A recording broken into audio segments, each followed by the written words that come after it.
The great lie is that the writer knows what he or she is doing. Mm-mm. It's not true. It's not true.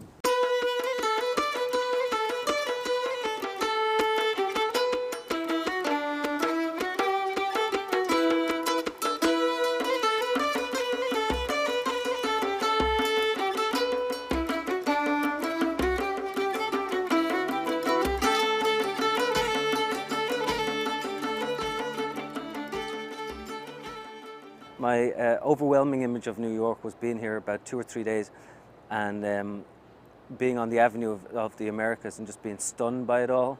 And I lay down on the side of the pavement just to look up at the incredible range of buildings and thought, you know, how could I be here? I grew up in suburban Dublin. Contrary to that notion that you have to have an unhappy childhood, I actually had a fairly safe suburban, housebroken sort of existence in a very good way. I used to laugh with the great Frank McCourt about this, that Frank would say that he had all the misery of the Irish Catholic upbringing, and that's what made him a writer. And I said, I had none of the misery of the Irish Catholic upbringing. That's what also made me a writer, because I was sort of forced into the idea of telling other people's stories rather than telling my own, and sort of so trying to force yourself into an imaginative other, if you will. But what's interesting to me is that I think that emigration is a form of wounding oneself. In a certain way, you want to remain who you were and what you happen to be, and so you have to leave it and you have to go somewhere else to be that person. And in the way that a wound sometimes keeps us alive, it reminds us that we have a body. Emigration reminds us that we have a country. You know, I haven't resolved all of these things yet for myself. I think it's a life's project. I think it will be my life's fiction to work on these issues. And maybe someday I'll have a aha moment. But now, I mean, it's very complicated. You know, I come here, I live here, and I want to be accepted on my own terms. Yet I want to own my Irishness too. But I do react increasingly against the sort of diddly idle culture that makes it want to be something simple and nostalgic. Roaring seaward, and I go. She often wonders what it is that holds the man so high in the air, what sort of ontological glue. Up there in his haunted silhouette, a dark thing against the sky, a small stick figure in the vast expanse. The plane on the horizon, the tiny thread of rope between the edges of the buildings, the bar in his hands, the great spread of space. You write about what you are fascinated by. You write towards what you want to know. And what I wanted to know when I wrote Let the Great World Spin was how did I really feel about what had happened to New York during 9/11.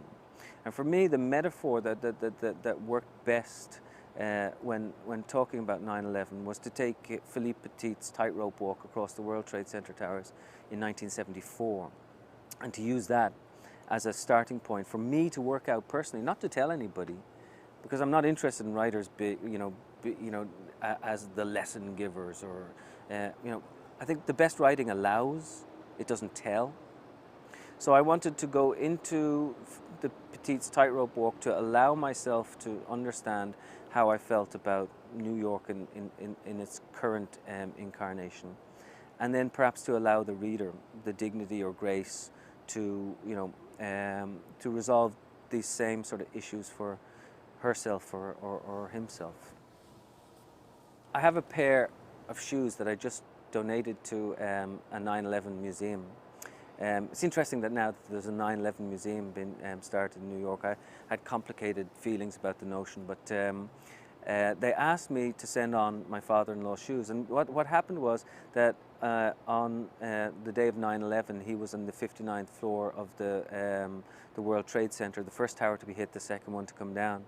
And he got out, but the neighboring tower had fallen, and he walked out into that sort of strange glaucoma storm of debris and falling gutters and dust, and there was water all around that he'd sloshed through at the bottom of the building that he'd gotten out of. And he walked from the World Trade Center to our apartment, which at that stage was on 71st Street, and you know, 5 mile walk, and his clothes were covered in dust, his hair was covered in dust, and he walked into our apartment, and my daughter ran up the corridor to jump into her grandfather's arms, and then she recoiled and she ran away, and she said, well, Poppy's burning. And I said, no, love, he's not burning, it's the smoke on his clothes from the fire that was downtown. And she said, but no, Dad, you don't understand. He's burning from the inside out. And it seemed to me that she didn't really know what she was saying at that stage, but it was like that, one of those prescient things that comes out of the mouth of babes, like a body nation burning from the inside out. And anyway, he took off his clothes, and he took them down to the rubbish disposal, and he got rid of them. His shirt, his tie, his suit. He was a lawyer, but he left his shoes inside the door, and the shoes were covered in dust, and we couldn't move them. My wife and I couldn't move them. They just sort of sat there by the door for about 3 weeks, because we were trying to figure out what it was about the shoes, and finally figured out that we were keeping them because he had walked out in them. But when I picked them up, that dust itself was very complicated, because, you know, who knows what was in that dust? There was maybe just the ordinary debris of, you know, the falling towers, but there were resumes. There was, you know, I still shiver to say this, because I remember thinking that there could be eyelashes in here. There could be part of a fireman's shirt, you know, carried on the dust of these shoes. So I took them and put them in a box and put them away, and they were in my writing room over my left shoulder for all the time that I was writing Let the Great World Spin. And I suppose in some ways the book itself is an examination of what those shoes happen to mean, like the dust, the ordinary dust of our lives, and then built up. And then how do you take those shoes and find some sort of meaning behind them? How do you get some sort of grace? How do you get some sort of recovery away from that? And how do we understand them? And so in that process, it's kind of like writing a novel. The process of having owned something for a long time, for it being very private and close to you and over your shoulder, and trying to make sense of it. And then suddenly you finish it, and it's gone, and it's out in the world, and then it's there for other people to interpret. You just present them the shoes and say, well, what are they? Are they a pair of shoes, or are they a metaphor for, you know, who we happen to be, or are they just an empty place where no feet will ever go anymore? You know, there's all these different ways to interpret things.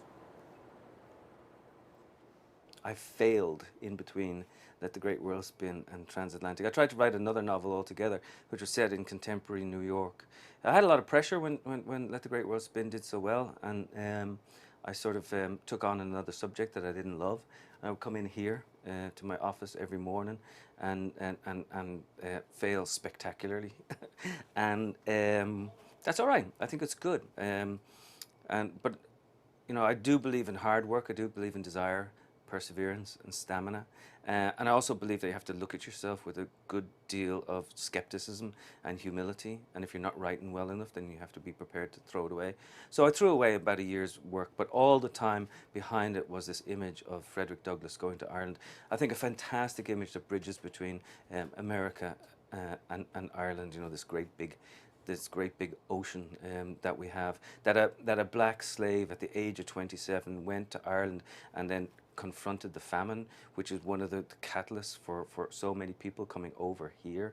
Then you know, in the 1840s and 1850s, I think all these things joined together in the most sort of extraordinary way. We're part of this sort of intimate fabric. Yeah, Transatlantic weaves these three threads together about using Senator George Mitchell's visit to Northern Ireland or visits to Northern Ireland but to help negotiate the peace process, Alcock and Brown's first transatlantic flight, and when Frederick Douglass went to Ireland in 1845. They're woven together by the stories of women who are like our ultimate sort of glue. I'm always interested in writing about women characters, but it's also about Irish history. It's kind of an alternative Irish history in many ways. It goes all the way from 1845 up to 2012, and talking about how the past influences the present, and how the past actually widens in the present tense. So when we look back, instead of being narrow, the past actually widens up outwards. So hopefully that works in transatlantic. I wrote a little book called Everything in This Country Must back in the late 1990s, early 2000s. It's the book of mine that really I don't get a chance to talk about, so I love talking about it. To me, it's very, very close and personal, and it's a working out, a resolving for me of what was going on in Northern Ireland. I grew up in Dublin, but my mum is from Garva in the north. And so from the age of 5, 6, all the way up to being a teenager, I used to go up north. And I remember things like, suddenly going up north, crossing the border, and then the roads were better. And the post boxes were red and not green.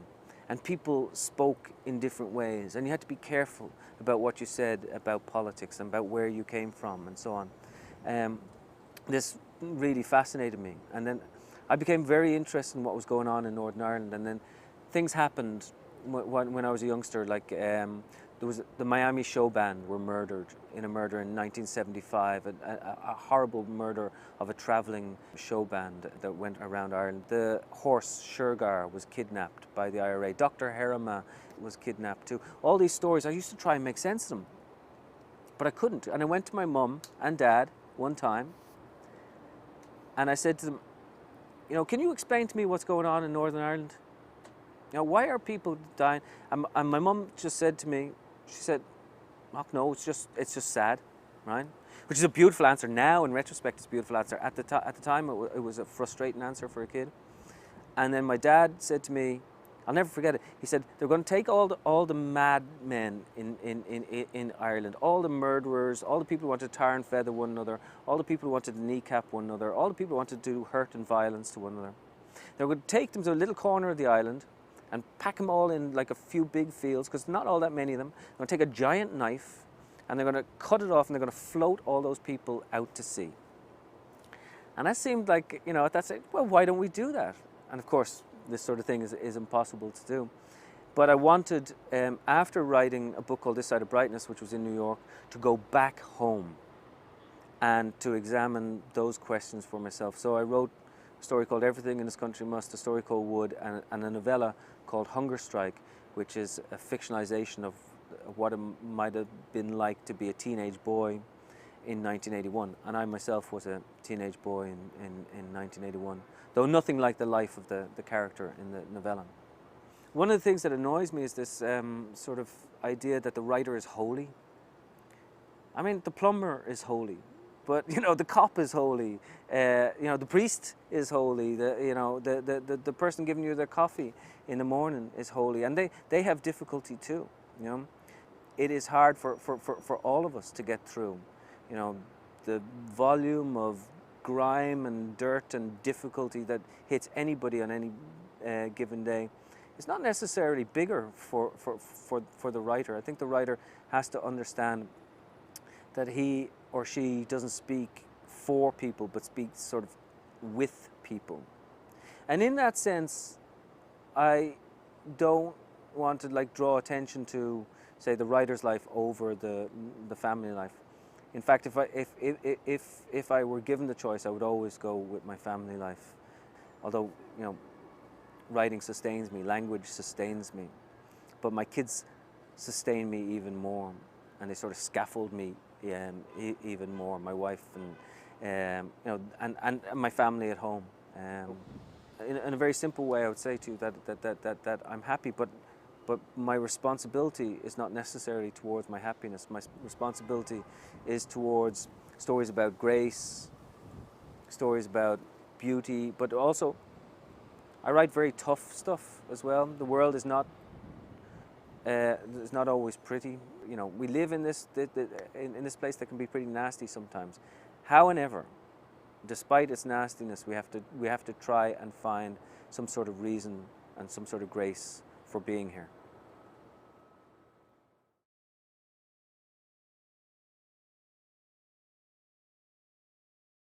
I believe that there's a lot of being Irish that is not uh, people even intentionally trying to hang on to their culture. I really think that a lot of it is in the genes. I swear to God, the speaking loudly, the nonsensical talk, the magical thinking, the refusal to be practical, I think it's all in our genes. I don't think it's learned. I swear to God, I think that you could have taken me from birth and I could have grown up in Antarctica and I'd be talking like a leprechaun, thinking of weird things, wasting everyone's time, being passive aggressive, and getting depressed frequently and having too much to drink. When you're really Irish Catholic, we're not the kind of people that tell you how we're feeling. So, you know, you can't tell people I'm very disappointed in you, or, you know, what you said, it really hurt my feelings. We don't do that. And we don't say, I really love you, and hug each other. We don't do that. Everything has to be communicated through humor. So that's actually, I think, why a lot of Irish Catholics are very funny, is everything gets channeled through humor. If you're angry, it's the humorous, it's the dark, acidic comment. If you're frustrated, if you're trying to communicate, I mean, my wife is constantly saying to me, why don't you just say what you mean instead of doing 65 backhanded, underground, over-the-top jokes that are veiled references to something. Just tell me. I'll say, I'm just kind of hungry. Then just say that. Okay. You know, but no, I can't. I have to do 75, you know, passive-aggressive jokes. And Irish culture is very passive. It's all passivity. There's a theory that because it's a subjugated culture and because the English controlled every aspect of our lives for hundreds of years and we had no control, we became this culture that got really good at just, would watch the British soldiers go by and not do anything, and then just as they're out of earshot, and say like a funny, mean comment about them and have our pint. We don't feel like we can actually do anything to change. We don't actually want anything to change. Things are screwed up and we're just making our jokes as the whole island sinks into the ocean. So I think that's where a lot of the comedy comes from. My big start came when I was in college. I was at Harvard, and I just dropped in on the Harvard Lampoon castle and went to one of their meetings for there's a competition to see who can get on.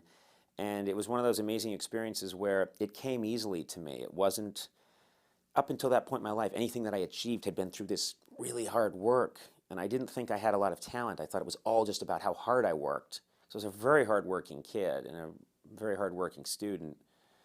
And then I just showed up and I started writing these pieces, and they really liked them on the Lampoon. Next thing you know, I was the only freshman that year that was elected to the literary board of the Lampoon. And that just, you know, I'm at this big school, there's a lot of hot shots around, and suddenly I'm chosen in this way, and that was the first moment that I had this kind of awakening that this is really cool and this is an honor. And the next thing you know, I'm running the Lampoon, and I did that for 2 terms as the president. And by the time I got out of college, I said, I just need to keep doing this. So I went out to Los Angeles with a friend of mine, Greg Daniels, who's gone on to fame and fortune for doing The Office and Parks and Recreation. And anyway, he and I went out to Los Angeles and started writing. And I wrote for a few shows out in LA. And then we got our big break, which was Saturday Night Live. Lorne Michaels hired us as sketch writers. I did that. That was a high-pressure, high-octane environment, but at Saturday Night Live, you get thrown. I mean, you show up your first day and you say, oh, I'm reporting for duty, and they say, Steve Martin's in that room. Go pitch him a funny idea. Steve Martin? And you just can't believe it. And you sink or swim, and fortunately we were able to swim. Did that for 3 seasons. Then I went to The Simpsons in Los Angeles and did that. And again, I always wrote, at Saturday Night Live, I wrote visually, My sketches are very visual and silly and cartoonish, and The Simpsons was perfect for me because my episodes are like the monorail episode is one of my favorite episodes that I wrote, but very out there kind of silliness and very visual and music, and that was a great outlet for me. And then the late night show was a total crazy. It was like being hit by a meteor. I've had people tell me, "How can I do what you've done?" And I say, "Well, it's like asking a guy who got hit by a meteor, how do I do that? I don't know. I was walking in a field and a meteor hit me." I think the writing and the performing are linked, inextricably linked. I think very visually, and so when I'm performing, oftentimes the way I'm speaking is the way that I write. And when I write, it's always almost been a performance. I mean, since I began writing as a kid, I always imagined myself reading it out loud to people and getting laughs. And I can tell when I read people like Mark Twain that they're writing as almost as a performer. Do you know what I mean? That their writing is very much a performance, and that's how I've always felt about it. Anyone who tells you they love writing is lying, or they're a bad writer. I just think writing is ultimately torture. It's going off by yourself and looking at a blank page and being a little scared. I think a lot of times visual comedy is undervalued as writing. Writing good visual sight gags, coming up with the ideas that make people laugh, that's extremely hard to do. But then when someone writes that and then you show it to them and they laugh, they don't often think of it as writing. Do you know what I mean? They think of it as just that really funny thing that happened, but they don't realize that a writer had to come up with that visual concept. And I think writing visually, writing things that can happen almost without sound and make people laugh, that's always been an important part of my writing. I want things to look funny. I want things to appear funny even if the sound was off. I want it to appear funny. And I think writing is rewriting. There's nothing that I do that hasn't been rewritten 65 times. And I just keep poking away at it. And actually I think that's why the medium of doing a show every day, it's maddening, but it's also my salvation because there isn't time to overthink. I get a few passes at it, I keep going back at it. The monologue, I keep going back at it, changing the order, changing the word. It's too many words, let's tighten it up. I don't like that first joke there, let's move it over here. Let's do it again. And I'm very much a guy who works off of paper. Like I like to have my piece of paper, look at it, draw on it, let's put it back in. Then I go to a group of people and I bounce it off them and I get some help, and then I go back and I'm alone. And so getting it from here to a performance is a process and not always a fun one, you know. There's a famous story about the guy who's clapping to keep the elephants away. He's standing in a field and he's clapping, and someone walks up to him and says, "What are you doing?" He says, "I'm clapping." He says, "Why are you clapping?" He says, "I'm clapping to keep the elephants away." And he said, "Elephants? There are no elephants." And he goes, "I know, huh? Keeping them away." And that is very much, in my opinion, the Irish relationship with suffering. It's our talisman. We feel more comfortable when we've suffered. Do you know what I mean? We feel closer to, I don't know if it's a feeling of like you're closer to God or you're closer to the truth.